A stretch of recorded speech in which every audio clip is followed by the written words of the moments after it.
আসসালামু আলাইকুম। আশা করি আপনারা সবাই ভালো আছেন। আলহামদুলিল্লাহ আমিও ভালো আছি। Welcome back to my channel. আজকে আমি আপনাদের সামনে চিকেনের টিক্কা পিৎজা রেসিপি নিয়ে হাজির হয়েছে। আশা করি ভিডিওটা আপনাদের ভালো লাগবে। এখন চলুন কীভাবে এই পিৎজাটা বানাতে হয় সেটা আপনাদেরকে দেখিয়ে দিই। সব থেকে কিনে আনা রেডিমেড চিজি গার্লিক ব্রেড, যেটা পিৎজার উপরে আমি কিছু ক্যাপসিকাম, ড্রাই যেটা চিকেন টিক্কা আছে সেটা এবং চিজ দিয়ে আজকে এই পিৎজাটা বানাবো। আর এটা আমার বাসার বাচ্চাদের অনেক পছন্দের একটা পিৎজা, তাই আজকে আমি এটা রেসিপি আপনাদেরকে শেয়ার করছি। পিৎজাটার উপরে চিজটা দিয়ে দিচ্ছি, আর বাচ্চারা সবসময় চিজটা খেতে খুব বেশি পছন্দ করে, তাই একটু বেশি করে চিজটাই দিতে হয় পিৎজার উপরে।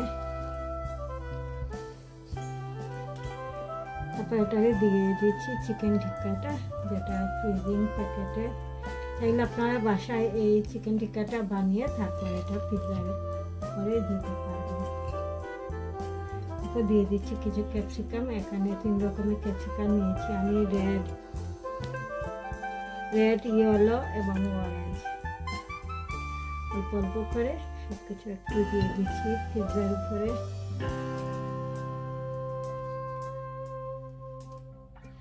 তারপর যে একটা চিলি পেপার যেটা সেটা দিয়ে দিচ্ছি।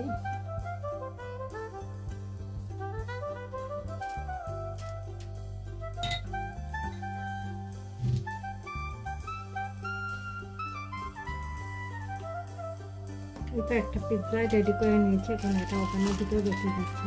একটা পিৎজা ওভেনের ভিতরে রেখে দিচ্ছি। 3 মিনিটে আরেকটা পিৎজা রেডি করে নিচ্ছি। 10 মিনিট সময় লেগেছে ওভেনে পিৎজাটা হতে। এখন আমি ওভেন থেকে বের করে পিৎজাটা খেতে আপনাদেরকে দেখিয়ে দিচ্ছি কীরকম হয়েছে আজকের এই পিৎজা। ওভেন থেকে পিৎজাটা বের করে নিয়েছি। এখন চাপিং বোর্ডের উপর এটা পিৎজাটা রেখে তারপর খেতে দেখিয়ে দিচ্ছি কীরকম হয়েছে আজকের এই টিক্কা পিৎজার রেসিপিটা। পিৎজা কাটা দিয়ে পিৎজাটা খেতে আপনাদেরকে দেখিয়ে দিচ্ছি।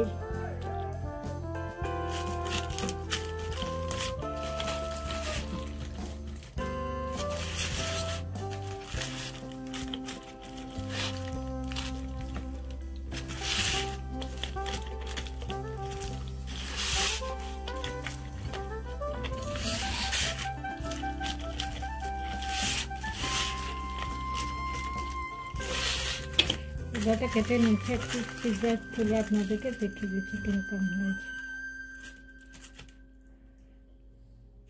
সব থেকে কিনে আনা রেডিমেড পিৎজা দিয়ে কীভাবে ঝটপট বাসায় এই চিকেন টিক্কা রেসিপিটা বানাতে পারবেন। আর এই পিৎজার রেসিপিটা তৈরি হয়ে গেছে, আমি আপনাদেরকে দেখিয়ে দিচ্ছি এক পিস পিৎজাটা তুলে কীরকম হয়েছে।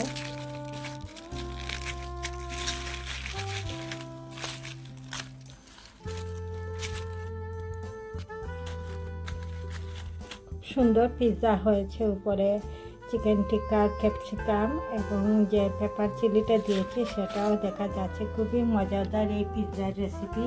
আর আজকে আমি আমার বাসা বাচ্চাদের বিকালের নাস্তা একসাথে 2টো পিৎজাই বানিয়েছি।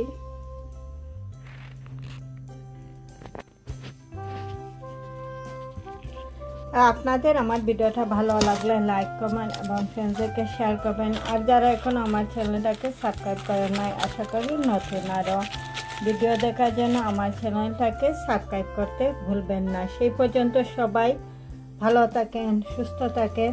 ইনশাআল্লাহ আবারও নতুন কোনো ভিডিও নিয়ে আমি আপনাদের সামনে হাজির হব। আল্লাহ হাফেজ।